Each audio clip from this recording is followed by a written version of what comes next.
Geek Therapy Radio. Another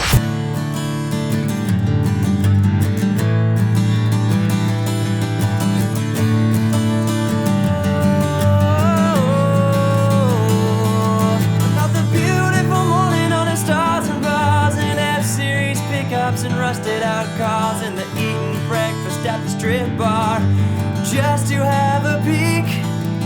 And the beer's so dangerous, spread their wings and they dream of 20s and diamonds and things, like somehow that might ease the sting of the company they keep.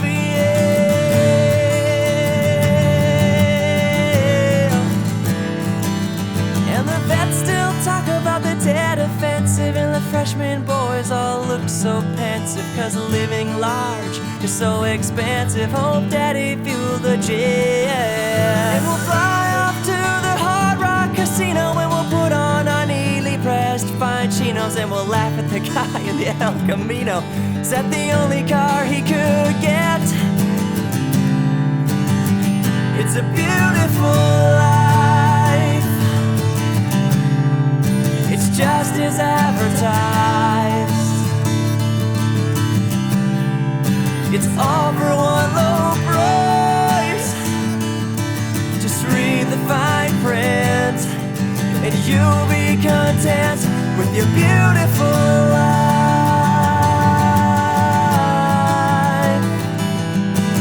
Welcome to the Geek Therapy Radio podcast. I'm your mental curator, Johnny Hemberger. 2020 is such a cluster on so many levels. So, that sounds stupid for me to say, I know that. So yesterday I ended the show, and it's a daily roller coaster with, oh, here's good news and bad news, good news and bad news.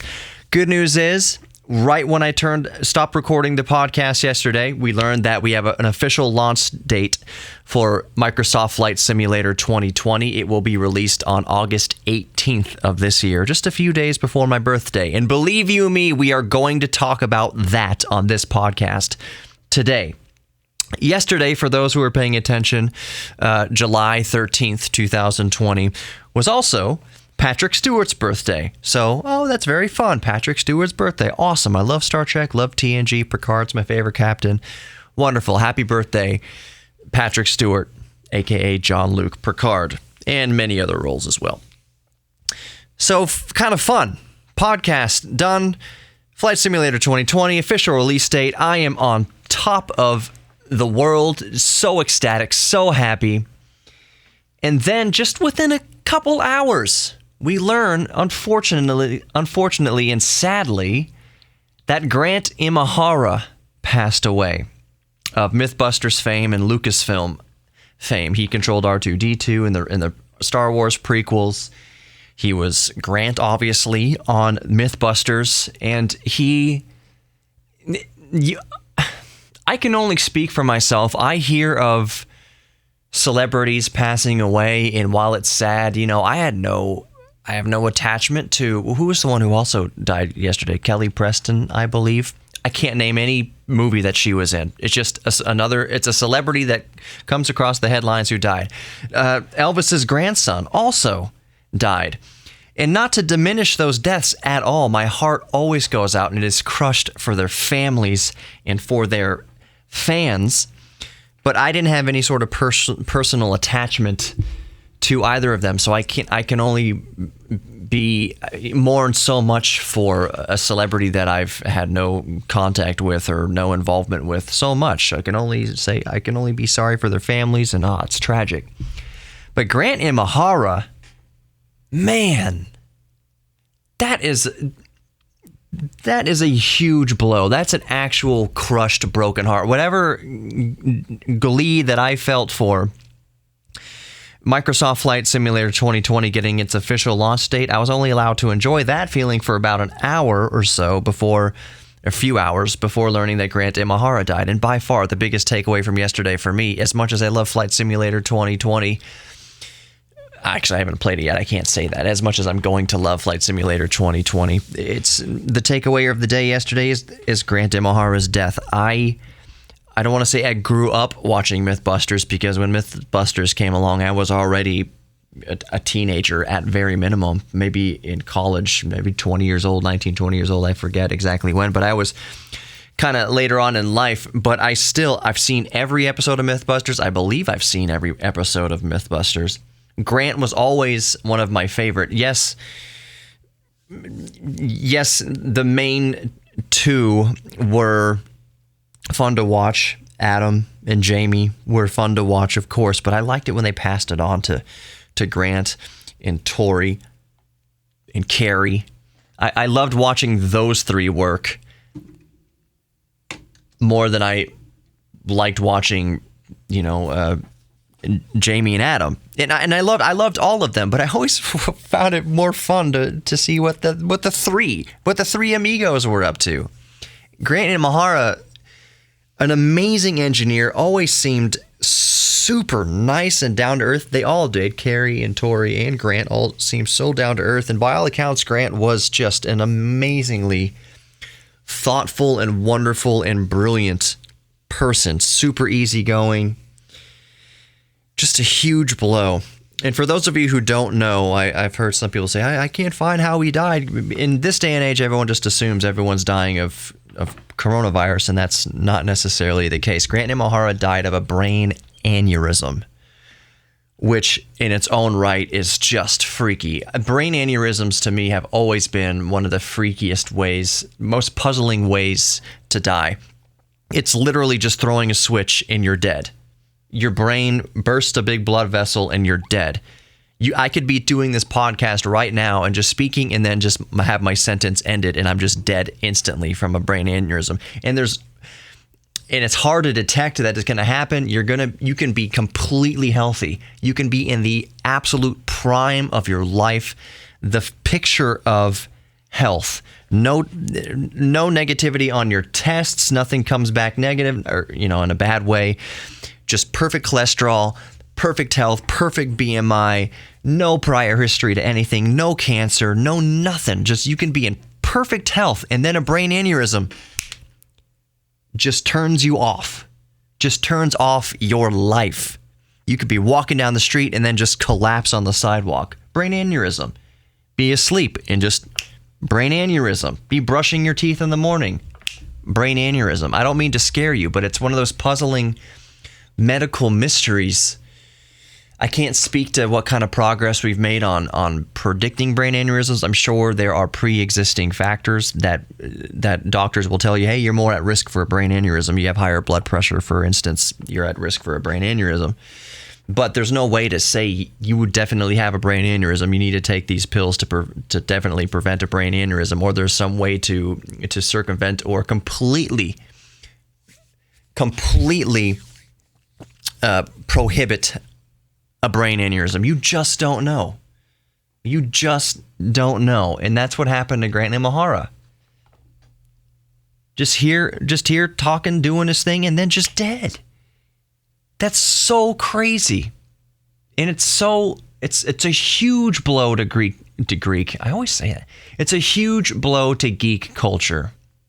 Huge blow. I am not the only geek who spent a large part of my life watching Mythbusters and being inspired by Mythbusters and being inspired by Grant Imahara to tinker with things, to tinker with motors and welders and soldering irons and wires and start tinkering with things.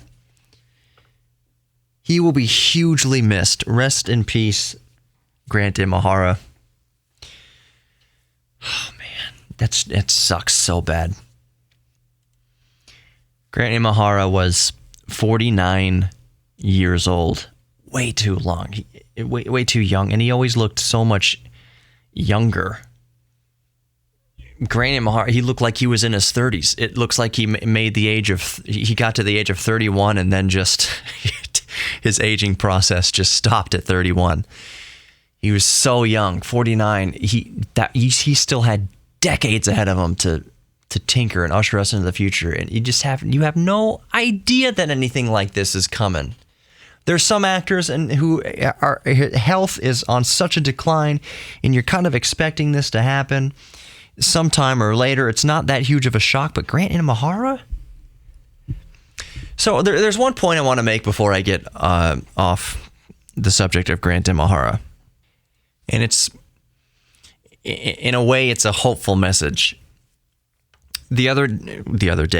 Yesterday, after learning of this news, I was scrolling Twitter to see what other geeks in our universe had to say about the news. I follow some of the Mythbusters on Twitter and a bunch of other tech YouTubers on Twitter and podcasters. And one of my favorite people in the world, even though I haven't had them on a show yet, I need to get on that. I talk to him every once in a while. We email once in a while, talk on Twitter a little bit. Barnacles, Jerry, Barnacles Nerdgasm. That's his YouTube channel. If you follow him on Twitter, you know that from time to time he's pretty vocal about his atheism, which is fine. Everyone, of course, has the freedom to believe or not believe whatever they want. He mentioned something, and it stuck in my head, and I want to relay this to you listening. He said in response to Grant Imahara dying that this is why he's an atheist, because what kind of God would take somebody like Grant Imahara but leave behind Donald Trump Jr.? These were his words. Jerry's very, very anti-Donald Trump. Fine, whatever. And the only thing that I wanted to tell you, my listeners, in regards to that sentiment, I didn't respond to Jerry yet. I should have mentioned this, but he might not even see it after a while. If he brings it up again, I'll mention it. The only thing I wanted to relay to you, it has nothing to do with atheism or any religion or anything like that. It's just that I just want you to know that for every Donald Trump Jr. in this example, there are 1,000 Grant Imaharas. For every one bad person, depending on your definition of bad person, for every bad person, there are 1,000 good people, if not 10,000 good people, if not 100,000 good people. It's just there's nothing. You will never hear about the good people on the news. You will never hear about the good things people are doing. Actually, a better example is this, because yes, you do sometimes hear about the good things people are doing on social media or in the news. Sometimes. But you will scroll past 100 or 1,000 negative posts about all the douchey things people are doing, all the evil things people are doing, all the stupid things people are doing.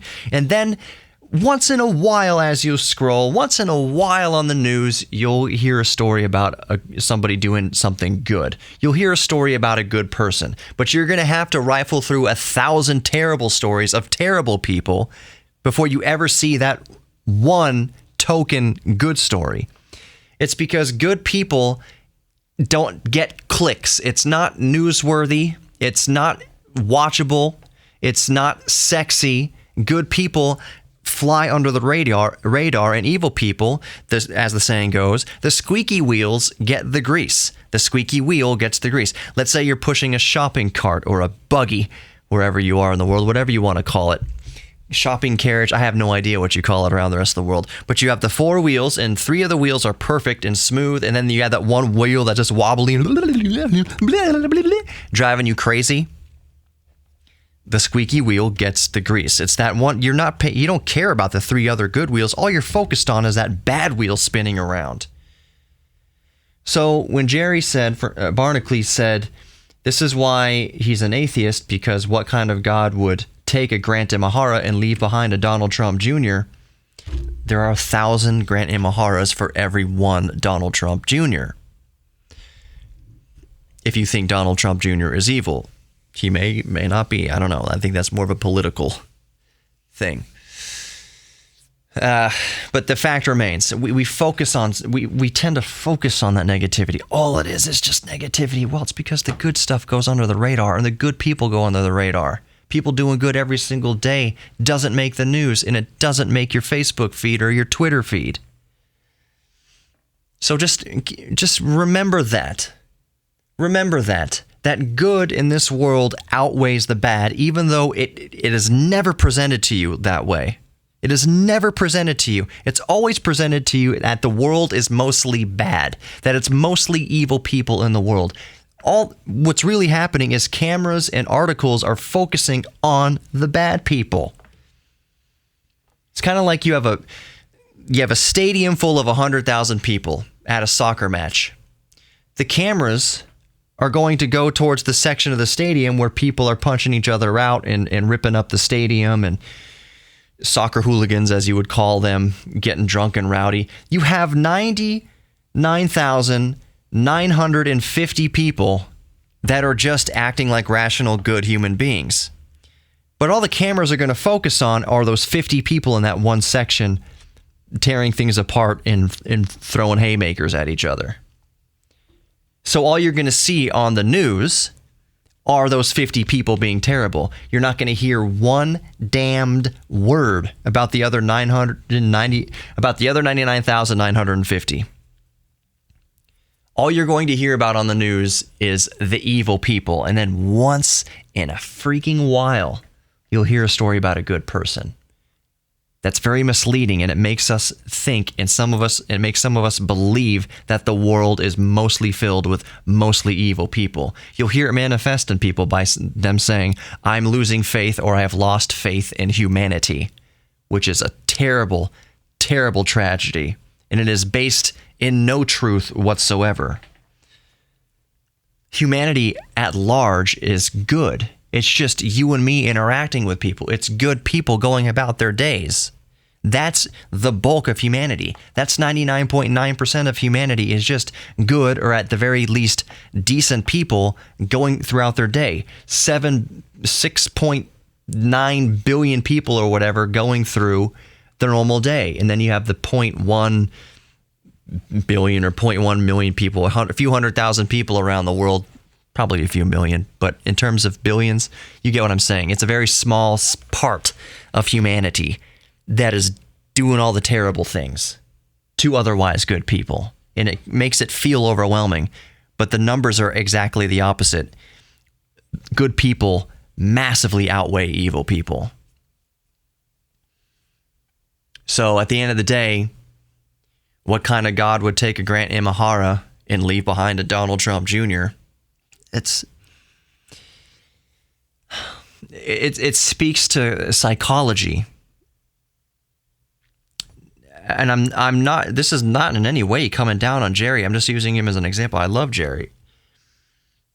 But I think that sentiment, at least in that moment, represents the way a lot of people feel, a lot of good people feel.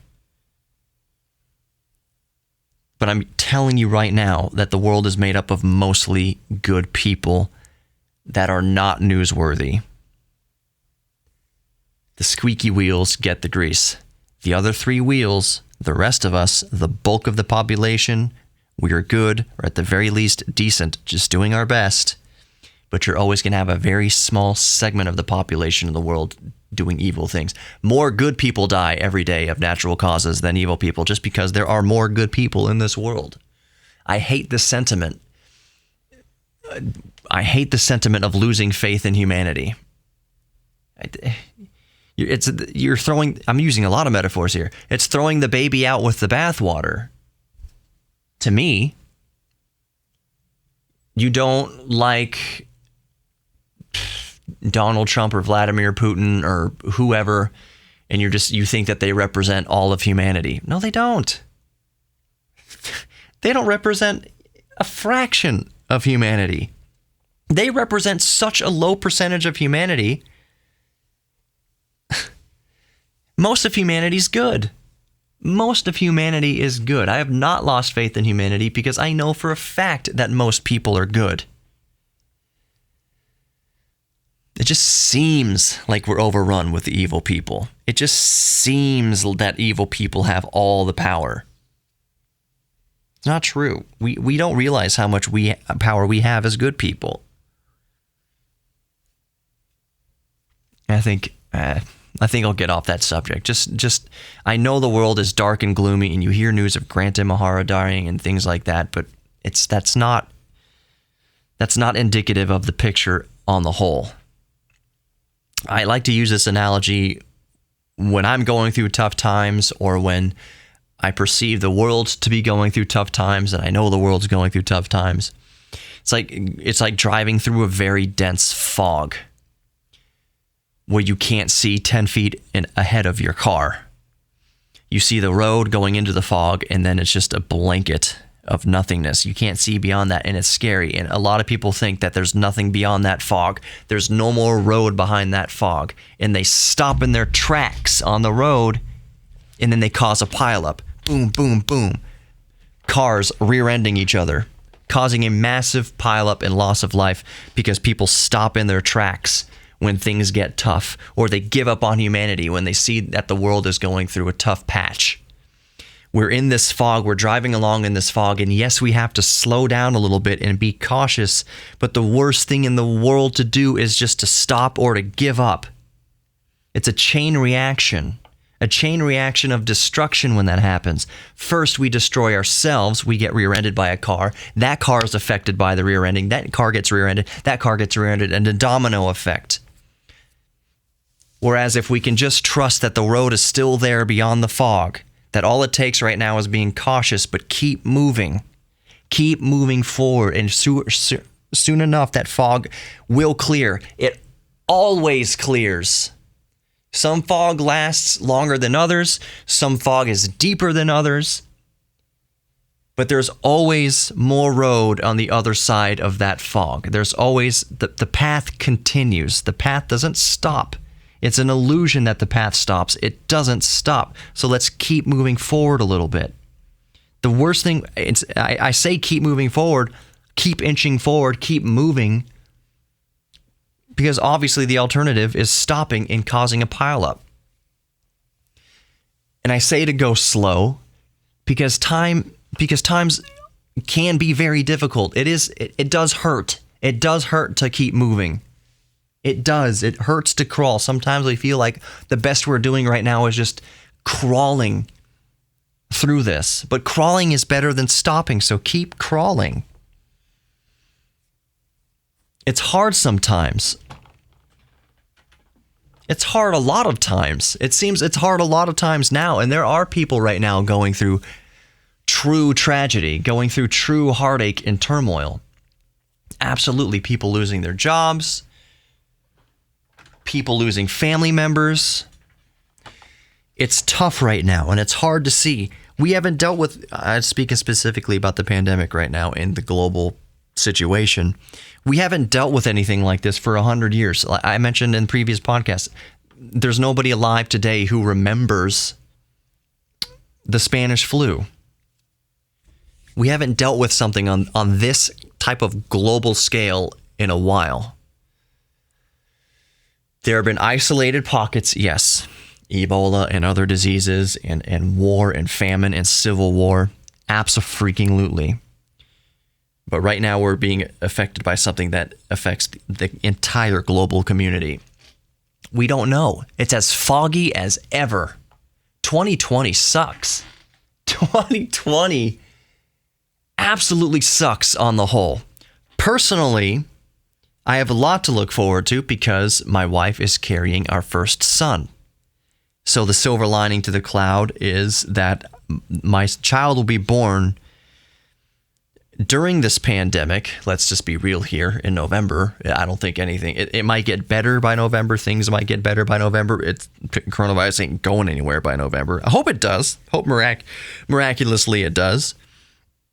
But my child is going to be born and he's not going to remember the coronavirus. We're going to be telling him about coronavirus. Oh, you were born. Mommy was pregnant with you through the meat and potatoes, through the heart of coronavirus. What was coronavirus? Well, we'll look at that in the history books and teach him about global pandemics and say, next time something like this happens, just wear your freaking mask. Son, you're going to have enough of a scientific, inquisitive mind that you're not going to question scientists. Pick your battles. We'll teach you what actual tyranny is, and wearing a mask isn't. So we'll teach you all about coronavirus. It was a crazy time. At first, we all thought, oh, man, we're just going to chill out for a couple weeks and watch The Tiger King. Oh, boy, were we mistaken. It goes on a lot longer than that. So anyways, the silver lining to this year is that my wife and I are going to have our first child. There's always a silver lining. And I know that the fog is going to lift one day. Well, humanity goes through these periods of time, these tough times, and we'll get past it. Don't lose faith. Don't lose hope. Do not give up on humanity. Please remember that the good people far outweigh evil people. That's just the truth. Good people can do some bad things sometimes. We all make mistakes. But that doesn't make us evil. That just means we're humans and we make mistakes. The difference between a good person making a mistake and an evil person is the evil person doesn't see those as a mistake. He sees those evil deeds as an advantage to get ahead of other people. That's what evil people do. Evil people don't make mistakes. In an evil person's mind, a mistake is compassion. To an evil person, the mistake is taking the high road. But most of us are not evil. We make mistakes, we slip up, but we're not evil. We're good people doing the best we can, and sometimes we make mistakes. That is the lion's share, vast majority of human beings. Just remember that yes, somebody like Grant Imahara dies. Someone like, in this example, Donald Trump Jr. lives. I wouldn't wish death on Donald Trump Jr. personally. I wouldn't wish death on Donald Trump. I don't wish death on anybody. That's the trait of an evil person. Wishing death upon other people, that they disagree with or don't like, that's the sign of evil. The vast majority of people are good. You listening to this, most of you listening to this are good people. Maybe some of you are actually evil. Maybe some of you listening right now actually want to get ahead in life by, putting others under your heels, using them as stepping stones. Maybe. I'll talk to this example before I move on to Microsoft Flight Simulator 2020. I'm going to go over specs, release date, and prices. I'll, of course, put chapter marks in this podcast so that you can skip ahead whatever you want to do. Hopefully your podcast player can access chapters. So, a few weeks ago, I guess it was, a month or so ago, mid-May, early May, I was on a video with the 8-Bit Guy. I've talked about this. A lot of you listening right now are listening to me because you found me because I was on an 8-Bit Guy video. Almost all of you have been completely supportive, at the very least understanding, and you have a good head on your shoulders and you enjoy the podcast. I'm sure you have wishes and desires. Wish I would talk about this. Wish I would do it like this. Wish I would program it like this. Wish I would, I don't know, maybe you want more sound effects. Maybe you want more deep dives into things.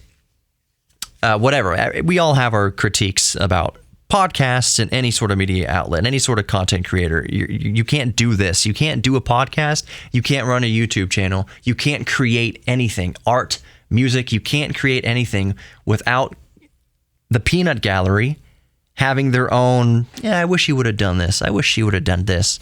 Their own ideas. And that's fine. Everybody has those ideas. I have those ideas about everything I watch and everything I listen to. But most of us have a really good head on our shoulders and understanding that while we would prefer something be done a certain way, we let the creator just do what they do. Overall, if it's good, that's fine. You listen to it. You have your choice to listen to it. You have your choice to watch it. You have your choice to spend time at their exhibit in the art gallery. And you just, you would have done things certain different ways, but you let it be. You trust their artist interpretation, and you just let them have their own artist interpretation, and you move on. There are some people, I had one person, I forget their name, whatever. After I was on the 8-Bit Guy, he followed me around to a few of my videos and then went on to iTunes and gave me 1-star rating on iTunes. By the way, if you're listening on iTunes, throw a star rating on there. I'm not going to tell you to do 5 stars. You see these apps, not to get too sidetracked, apps and different services and content creators and things like that. Give me 5 stars. Make sure to stop here and give my podcast or whatever 5 stars, please, on iTunes. No, or on the App Store. Make sure to give it 5 stars. Will you give the Domino's app 5 stars, please? No. So what I'm asking you, this is me again, what I'm asking you in terms of Geek Therapy Radio, if you are listening on iTunes or some podcast app that allows you to rate podcast, I'm just asking you to rate it. If you want to rate it 5 stars, great. If you want to rate it 3 stars, fine. If you want to rate it 4 stars, fine. 2 stars, 1 star, whatever. I don't see why you would continue listening if you wanted to give it a 1-star rating. That's what's always confused me about 1-star ratings, is the person listens to something for 5 seconds, it doesn't grab them, or it's not something they like personally, so they do 1 star. But I'm asking you actually, yes, now, my lovely, beautiful, gorgeous, smart, intelligent, handsome podcast listeners, if you want to rate the podcast, please do so in whatever app you're listening to. On iTunes, if you want to throw between 1 and 5 stars, whatever you want to rate it, that'd be awesome. If you want to write a review, that'd be cool. Just like, I love this podcast or whatever. Or I hate this podcast. Whatever you want to do. That'd be really cool with me.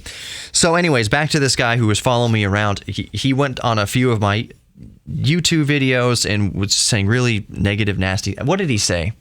He said that he went onto a video that I put up like 2 years ago when I was uploading videos of most of my broadcast segments. And he said, I would rather listen to a wet sock give me hot takes on the issues or whatever. And I was like, what year is this? You're commenting on something from 2013. And he said a couple other nasty things around some YouTube videos. And then he went to iTunes and gave it 1 star just to throw off my perfect 5-star rating.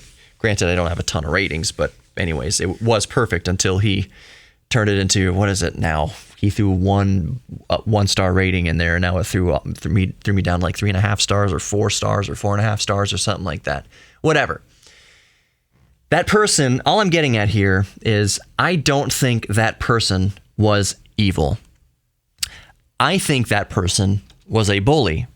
And there are bullies in this world, and my first reaction to a bully is I feel bad for them. I feel genuinely heartbroken for them that they've made it this far in life into adulthood, and they go around being a bully to people on the internet. My heart breaks for them because no doubt that person was bullied themselves in their life, and they never had an outlet for that. They never talked through those issues. They never had any closure for those issues. So now they're just adults being bullies. Some of them become presidents. Zing! But I always feel, that person was a bully and no one ever pulled him aside and gave him a pep talk or told them that they were worth something or valuable. And they've made it to adulthood being a bully. That's all they knew growing up. That's all they've learned. That's all they've been conditioned for is to be a bully. Maybe they'll get further in life by being a bully. And it's just sad because you know that they're hurting. You know that that person is hurting. There's no such thing as a bully who isn't hurting. Unless you're a sociopath. There are bullies that turn into sociopaths and they wouldn't know pain from pleasure if it, well, depending what it did to their... Moving on. You get what I'm saying. I don't want to comment. I don't want to make too much political commentary, but Donald Trump is fascinating to me.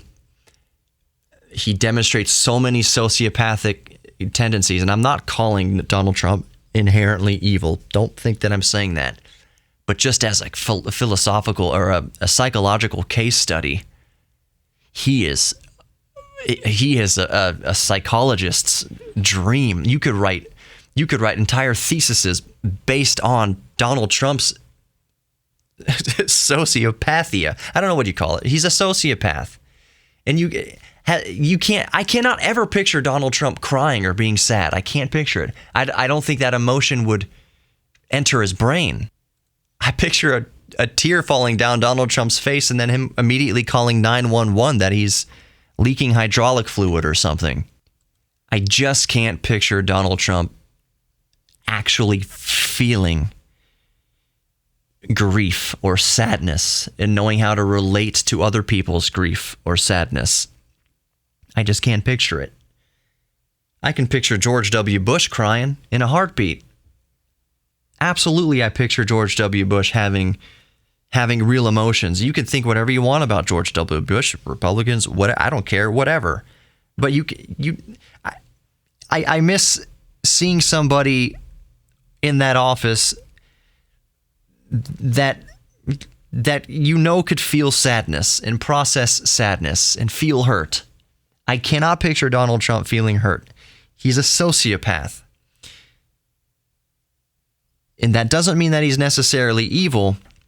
I'm just trying to paint this picture. So the bully that followed me around, leaving all these negative comments and a 1-star review on my podcast, I guarantee you that bully feels hurt. That he feels pain. He feels so much pain that all he knows how to do now is to lash out and try to inflict that same pain on other people because that pain has been inflicted on him and that's all he knows. Versus a sociopath who has no concept of pain or is at the very least confused by that emotion of pain, doesn't know how to react to this feeling of hurt. So the bully that followed me around, like for a day, he commented on stuff. I felt genuinely bad for him. I don't think he's a sociopath. Sociopaths, for one thing, are crafty and intelligent, or at least fake intelligence. Bullies very often, well, I'll just say that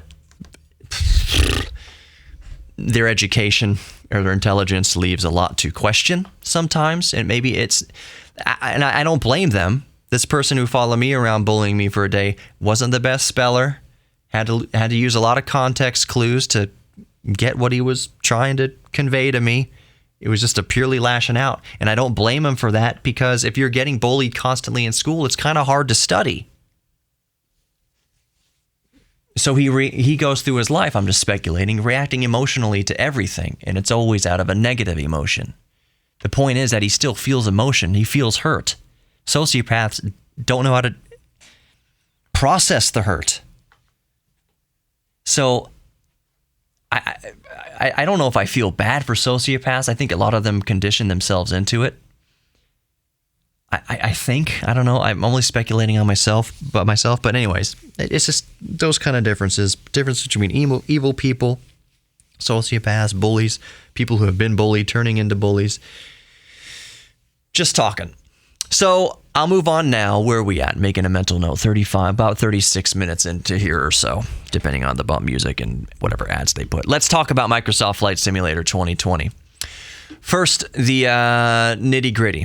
The specs, the PC requirements. Somebody asked me on Facebook, are you sure your PC is going to be able to handle Microsoft Flight Simulator? So let's go over the minimum requirements for Microsoft Flight Simulator 2020. Minimum requirements, CPU, Intel Core i5 4460. So that came out like 2014. Or AMD Ryzen 3 1200 or better. RAM, 8 gigabytes. Operating system, Windows 10 64-bit. Go back to the CPU for a second. That's quad core. That's not even hyper-threaded. Core i5 4460, that's not even hyper-threaded. That's just quad core. RAM, 8 gigabytes. Operating system, Windows 10 64-bit. Video card minimum requirements, Radeon RX 570 or NVIDIA GeForce GTX 770 or better. I'm actually surprised at these minimum requirements. Everything we've seen from all the test footage and alpha and beta tests and everything of Microsoft Flight Simulator 2020, it is friggin' gorgeous. And I thought, man, I would just skate by with what video card I have. But apparently minimum requirements, that of course that means you're not going to be able to crank the settings all the way up. RX 570 or GTX 770, that ain't bad. A lot of people are going to have that horsepower. That's several years old. Both of those technologies, both of those GPUs are several years old.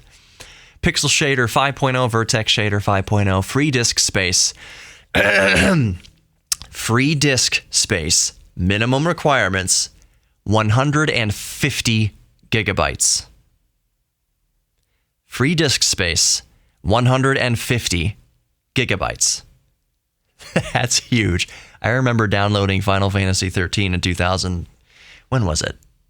When was Final Fantasy? I don't know why it just came to my head. Just Cause 3, Just Cause 4, all that. 50, 60, 70 gigabytes. Thinking, man, that's huge. Microsoft Flight Simulator 2020, 150 gigabytes.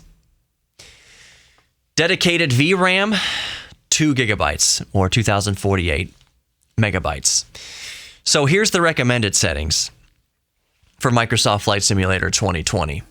CPU, Intel Core i5 8400 or AMD Ryzen 5 1500X or better. RAM, 16 gigabytes. Operating system, why would that change? Windows 10 64-bit. Video card, Radeon RX 590 or GeForce GTX 970. Remember, this is recommended requirement. This isn't minimum requirements. This is recommended. RX 590 and GeForce GTX 970. That's 2014, 2015 era. That's several years old. And that's recommended. So a lot of people are going to run Microsoft Flight Simulator 2020 just fine. Pixel Shader 5.1, Vertex Shader 5.1. Free disk space is the same at 150 gigabytes. Dedicated VRAM, video RAM, for recommended settings is 4 gigabytes or 4,096 megabytes. So 4 gigs of VRAM. These specs aren't as demanding as I thought they would be, especially the recommended setting. The minimum settings are nice. The recommended settings, I'm really surprised by that. I thought that for sure the recommended settings would say something like GeForce GTX 1070. I thought for sure it was going to be at least a 1000 series NVIDIA card. At least. And it wouldn't be a 1060, it would be a 1070. So to see the recommended setting system requirements at GTX 970 and Radeon RX 590, that's awesome. That's surprising to me. So let's talk about, I'll tell you, you know my PC specs. I've got a 3900X AMD Ryzen 9 3900X, not the XT, just a regular 3900X, 4.3 gigahertz on the first 6 cores, 4.225 on the other 6 cores. Good there. System RAM, I'm at 32 gigabytes of DDR4 running at 33 megahertz, something like that, just a shade under 4 gigahertz on my RAM, 32 gigabytes of DDR4 RAM. My graphics card is a GTX 980. And the recommended graphics card is a GTX 970. So I'm a little bit above recommended. I should be running the game just fine. My laptop is the i7 6700 HQ, so that's going to be fine. The graphics card in there is a GTX 1060. That's fine with 6 gigabytes of RAM. That's fine. And 64 gigabytes of DDR4 RAM.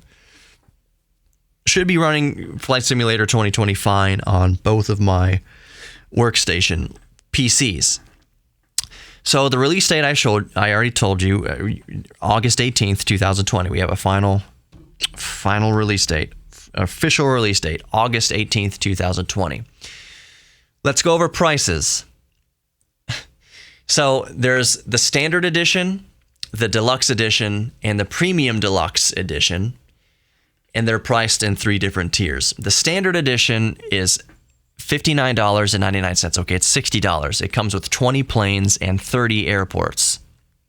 The deluxe edition is priced at $90 and includes 5 additional planes and 5 extra airports. The premium deluxe edition, which, let's be honest, let's be real, is what I'm going to get. I'm just saying it so it's not a shock to me when I purchase it. The premium deluxe edition includes 10 additional planes and in total and 10 extra airports and is priced at $120. $120. I don't feel too bad about that. Will I pre-order it? You know what? I don't know. I always get burned on pre-orders, and I don't anticipate Microsoft Flight Simulator 2020 being, completely broken. The betas have been going on for months, and it looks great. If it's even half as good as the betas look, I wouldn't consider that a waste of money. But on principle, I have such a conflicting devil and angel on my shoulder with pre-ordering anything. I don't, it's, part of me really doesn't want to reward companies, give them my money before I get the product, especially when it comes to software. They've already got my $120 and then I download the game or the software and it's broken. I have a hard time giving them money before I have the product. And that's what pre-orders are. It's not like you're going to be waiting in line to download it. Like on the day it's released, it's not like you're going to get it any faster than anybody. Not really. Yes, you can pre-install and stuff like that. Whatever. It's up to you. I know that I'm going to put my own foot in my mouth and probably pre-order it.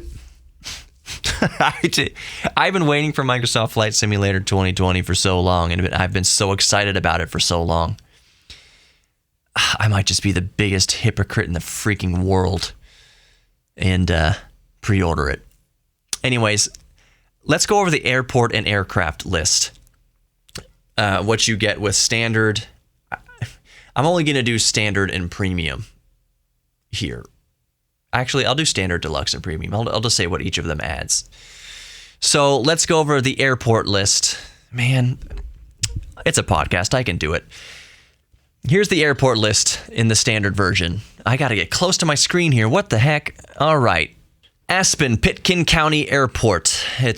The call sign is KASE. Bugalaga Airstrip. Call sign is WX53. That's in Indonesia.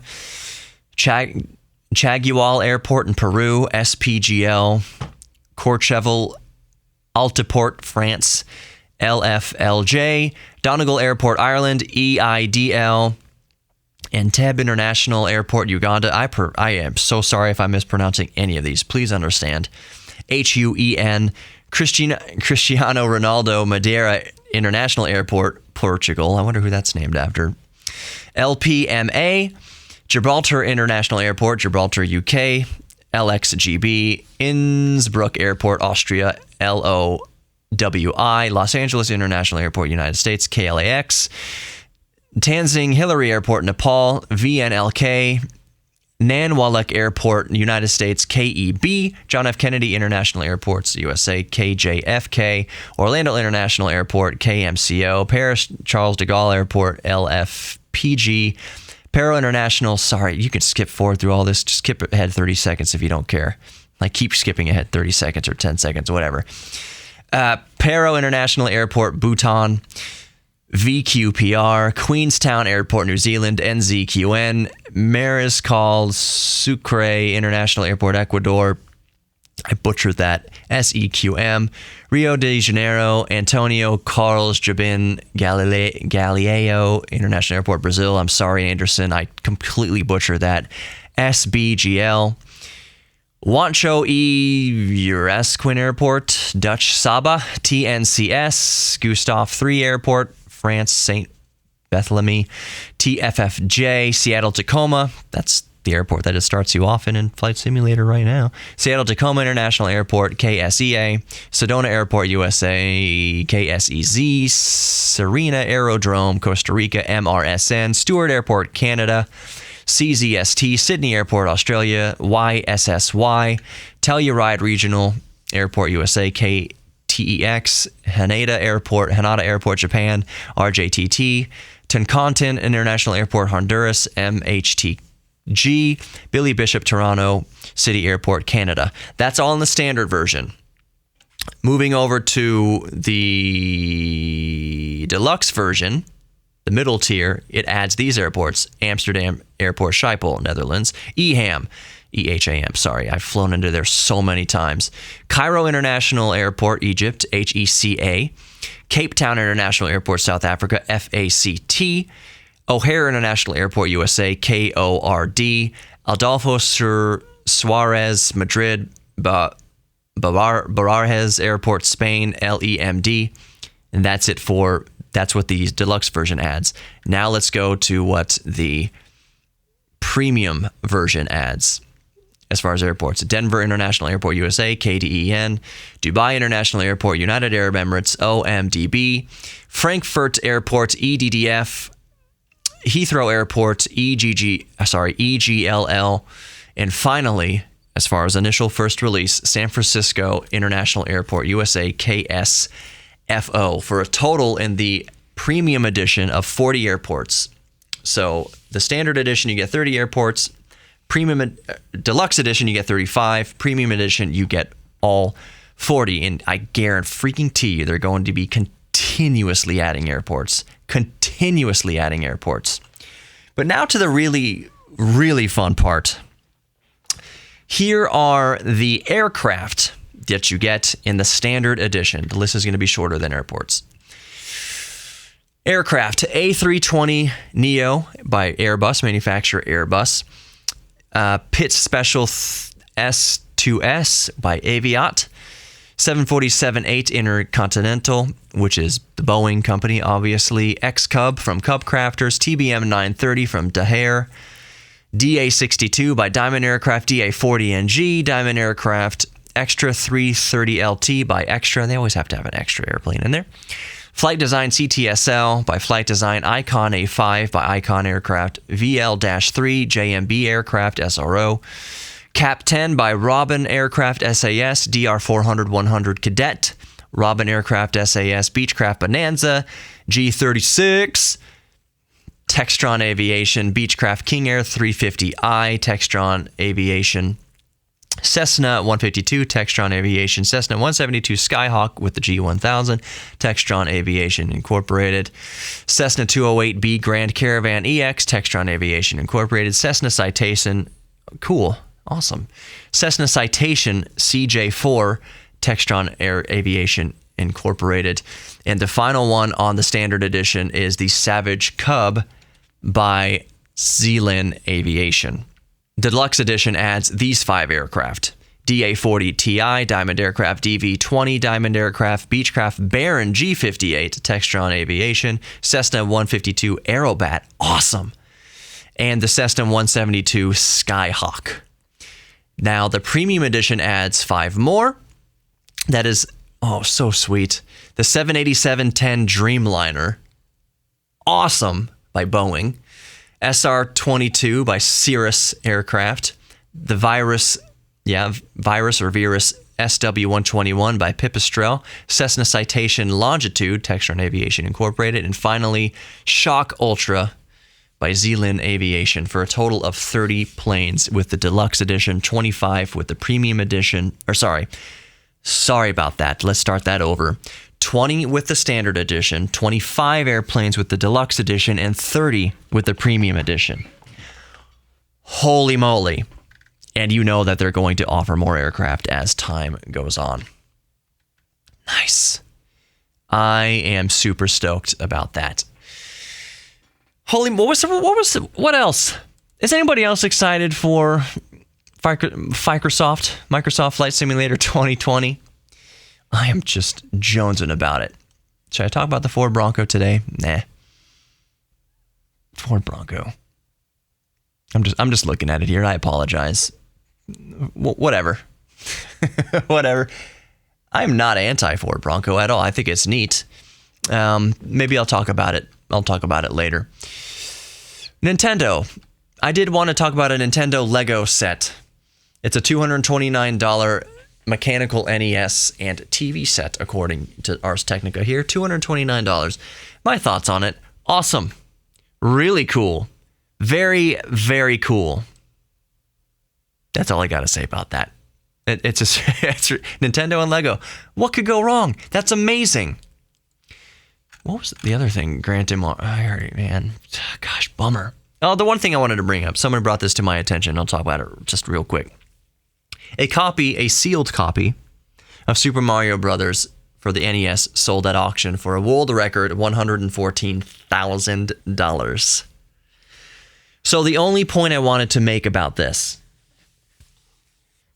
is we've seen a trend recently that, it used to be among the video game collecting community that you wouldn't see games fetching this amount of money unless they were exceptionally rare titles, like, what is it, Nintendo Track and Field, whatever, or competition carts of Legend of Zelda, something like that.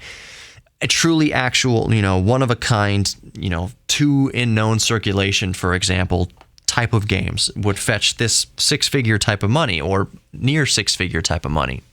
Even less than that, $50,000. What we're seeing a trend now, though, is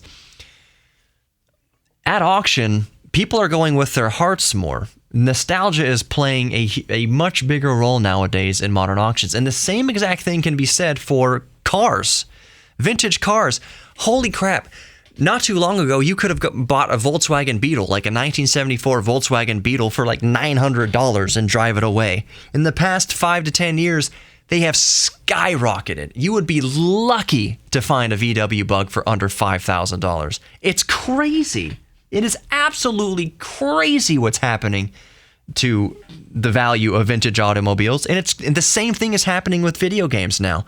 This copy of Mario Brothers selling for $114,000, that's not just because it's sealed and it's grade 9.4 or whatever, and it has the cardboard tab included, whatever makes it kind of... It isn't that it's rare. Mario Brothers, the game, isn't rare. It was produced all the way into the 90s. It was manufactured all the way into the 90s.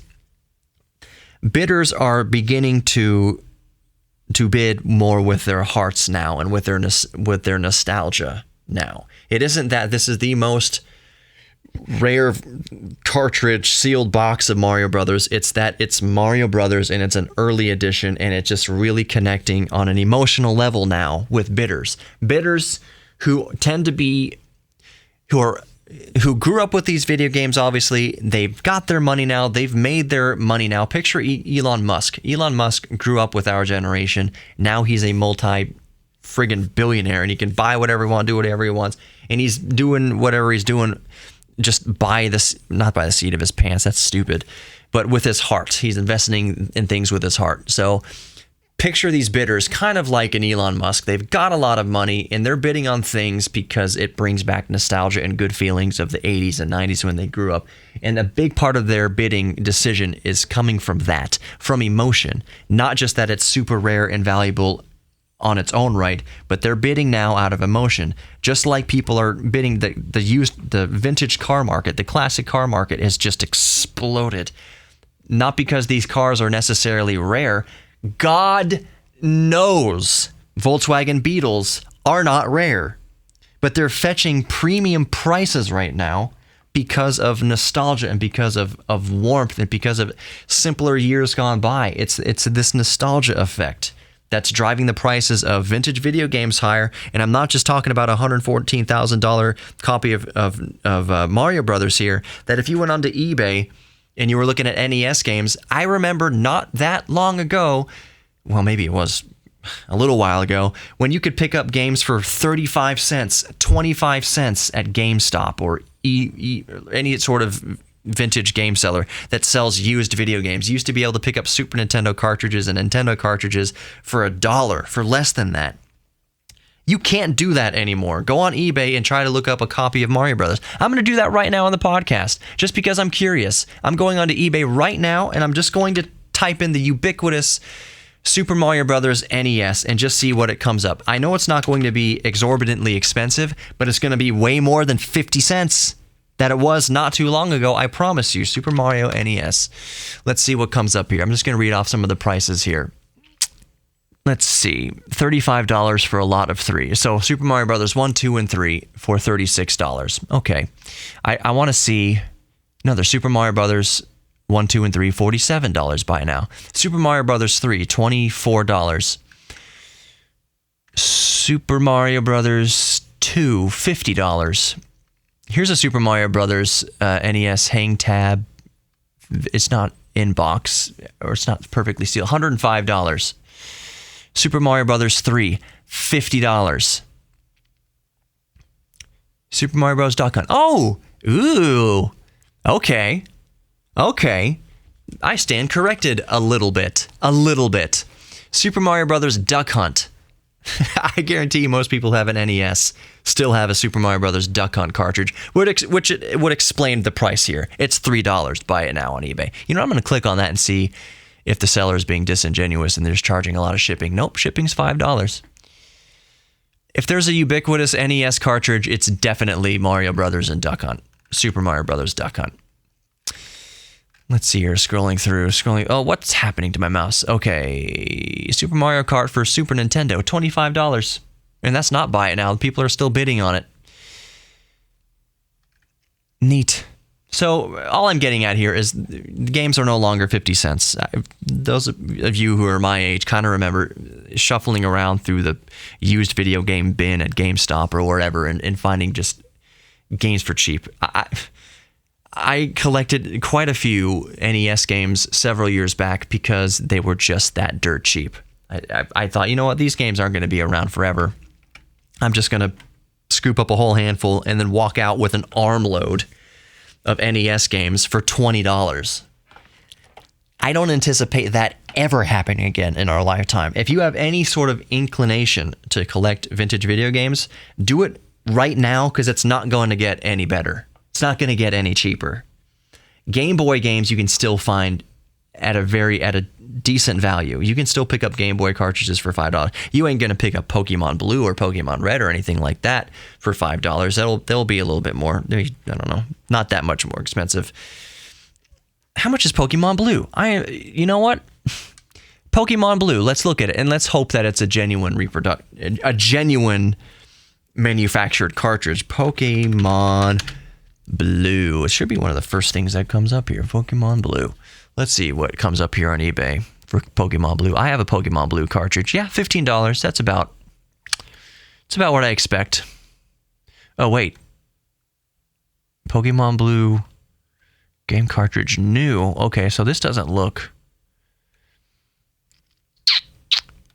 Yeah. Okay, so I see an authentic... I see an authentic Pokemon Blue version. Was that racist? Is Foghorn Leghorn racist? Is that a racist thing now? If so, I apologize. Anyways, Pokemon Blue, authentic and working. Upgraded battery, new button cell battery, $30. Yeah, so, Pokemon Blue, about $30, between $25, $30. I need to get off eBay right now before I click buy. I don't need to be buying anything on eBay right now. So I'm going to end it there.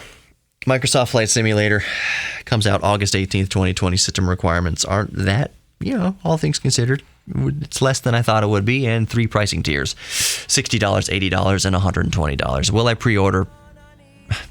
Probably because I'm a hypocrite, but maybe not. I'll let you know what I do. I'll let you know if I pre-order or not. Thank you for listening to Geek Therapy Radio. You are loved. You are worthy of love. You are worthy of giving love and worthy of receiving love, and you are worthy of your own self-confidence as well. You are worthy of loving yourself as well. So embrace your inner geek. Embrace an old hobby. Learn a new hobby, something. Just embrace your inner geek. Tinker with something.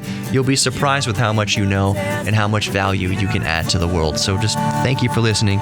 Embrace your geek thing, whatever it is, and I'll talk to you so soon. Take care. Let's hope my bump music actually works this time. If the record's smooth, they say what a sound, and you're the greatest thing we found. But you're gonna have to lose a couple pounds, gonna put you on TV. And don't you think our place is so swank? Don't worry about that guy, he's high on crank. That's exactly why his last record tanked. And let that be a lesson to me. It's a beautiful life. It's just as advertised. It's all for one low price.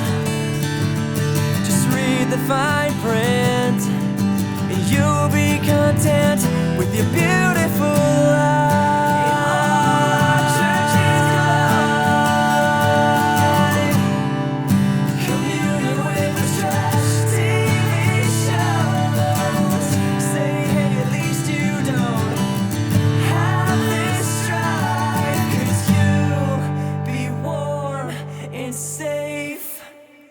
In your beautiful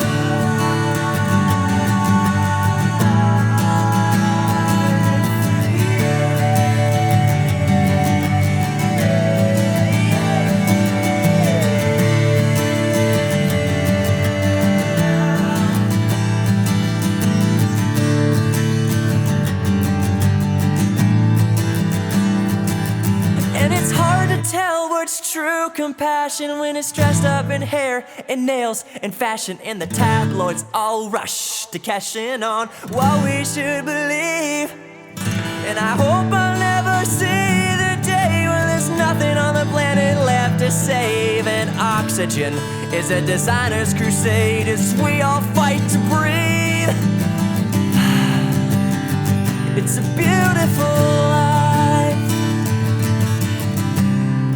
It's just as advertised. It's all for one low price. Just read the fine print and you'll be content with your beautiful life.